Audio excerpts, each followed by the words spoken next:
Get ready to see how players really feel.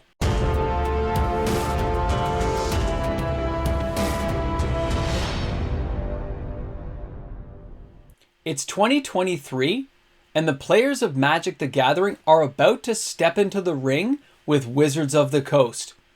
Welcome back, everyone. MTG Moxman here. Thanks again for hanging out with me on my channel today. About a month ago, I had said that Dominaria Remastered could not be saved. It was on a collision course with the wall of hatred from the player base of Magic the Gathering. It's a premium set, and all the cards are reprint cards with nothing new. Now that anticipation has built, and we're about to find out the culmination of what's about to happen, because that product comes out next week. It's going to hit the store shelves, and we're going to see how well it does. Now, the initial results will be very positive. It's a new set. There are going to be players who want to open it, experience the draft. They want to play. I myself can't wait to dive into this product in a pre-release experience as well as a draft with my friends. But after that initial wave, after that feel-good moment of cracking a new product fades, where is that going to leave the players of Magic the Gathering? Are they going to back up their words and not buy the product like they said they weren't? Or are they going to say, you know what, it's too good of a product, I can't pass it up, I'm going to buy some packs, I'm going to dive in, I want to have a good time. And you know what, it's time to just start the new year out right. It'll be very, very interesting to see which side of that battle plays out and wins in the long term. I'm still in the camp that, yes, it's going to be a good product. I think this is a well-designed product. I like the card choices. It's going to be fun. It is at a premium price, though, and I hate the idea of the collector box because every card is a reprint. So I wouldn't go near the collector boxes with a 10-foot pole, but the actual draft box does get my attention. Even at the Canadian price of $279.99 Canadian, it's still a very attractive thing to play with some friends on a Friday night, to go to a pre-release and have that experience. Where, you know, the collector box, I still wouldn't touch it. It's just too expensive and they're all reprint cards. But now knowing that that initial wave will be very exciting, that first week or two is very pumped up, and there will be players buying it, you know, the guys who really don't care what's going on. They just want to play the game. They don't care about the ins and outs of the Magic universe. They just want to experience the game. The casual player. Not the price-sensitive players in the background who are refusing to buy this stuff. Or so they say. We're going to find out. And now, after all this waiting, I get to see how doomed the product is. I know that orders were all cut short. That doesn't mean stores won't reorder, but I know pre-order prices were cut because not enough players put in for any pre-orders. They said, why should I bother? I know what cards are coming up. I can buy the product when it gets here. And that means the stores didn't have the liquidity to jump in and buy a lot of boxes. And will Wizards of the Coast hold some stock back to build that artificial scarcity? That's a game plan we talked about yesterday. We know they do that sort of stuff. So when you look at all those things and you see where it's going to head, I think we're in for that battle of wills, where some players are going to be so resentful they're not going to buy anything. They'll stick to some singles from previous, iterations of the card. Older versions that will be cheaper because when a new set comes out, new artwork kind of drives the prices for a little while. Or older cards that are less desirable, just reprints, right, go down in price. People looking for a Force of Will choose to probably get an older copy and save a few bucks if they really need to get a copy of it. So when that initial wave dies down, do you think those stores want to have Dominaria Remastered sitting on their shelves? No, I already know they don't. They need to liquefy it as quick as possible, flip everything over, because they have way too much stock on their shelves. And that means we'll move on to Phyrexia All Will Be One faster than you can blink. And when that happens, Dominaria Remaster gets regulated to background shelves like this. Somebody loved it, they put a box aside like I'm going to do, and that's the experience. Because it's still too fast, right? It's too quick, too snappy for players.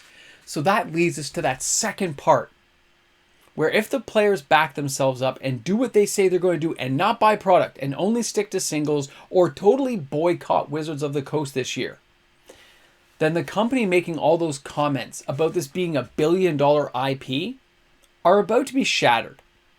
And they're going to learn a very hard lesson. We will really find out if there is only a minority of players who are against Wizards of the Coast, or if it's a more broad-based approach of players with such hatred and anger that it really does affect the bottom line in a massive way.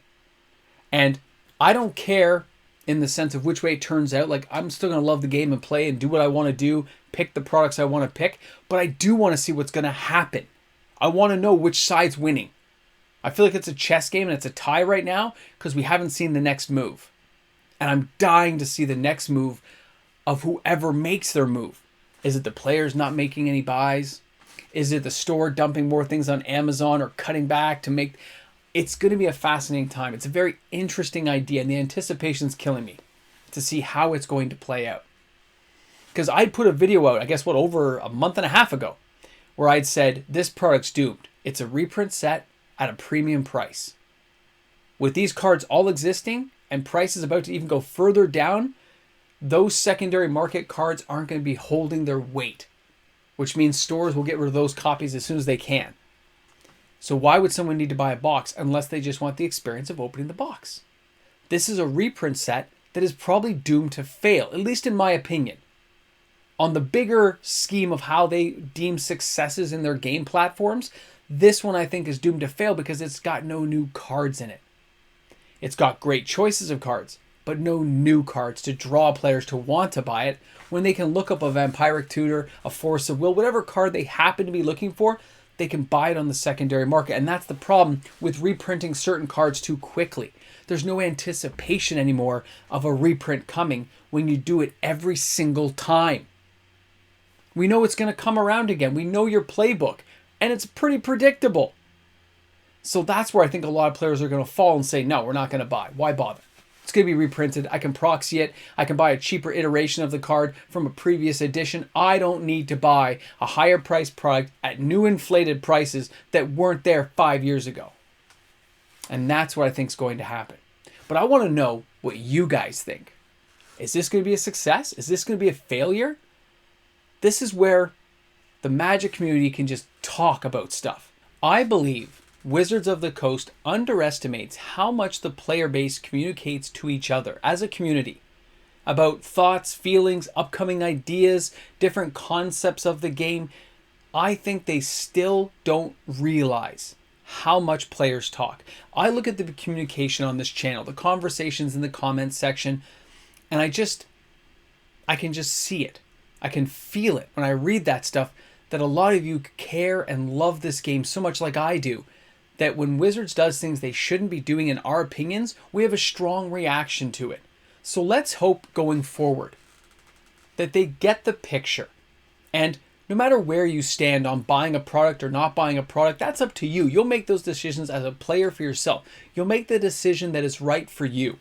And you shouldn't be influenced by me, a YouTuber, or any of the other people in these comment sections, but that free exchange of ideas and thoughts and opinions should still always happen.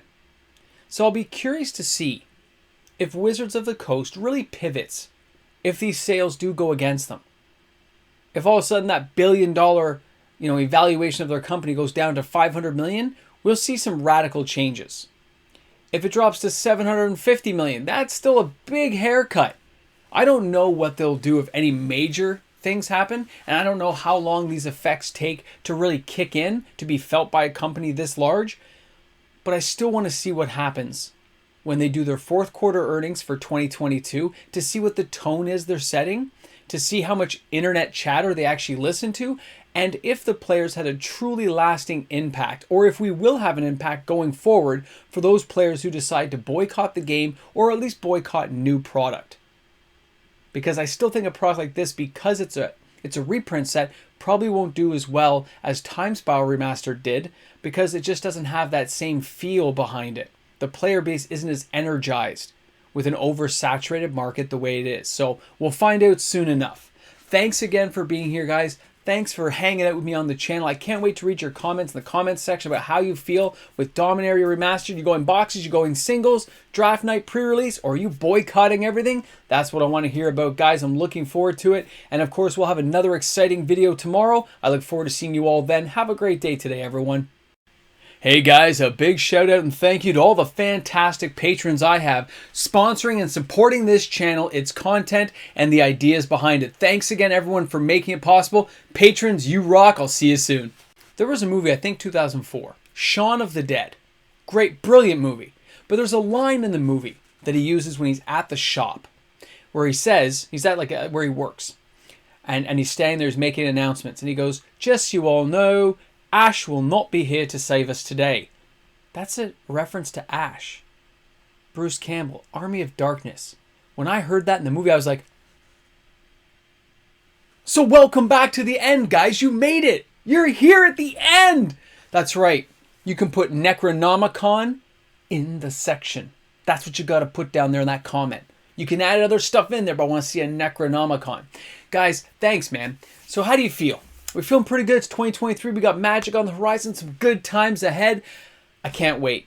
I want you guys to know you made it to the end of this video, so I'm going to share something with you that most people don't know. See this number, right?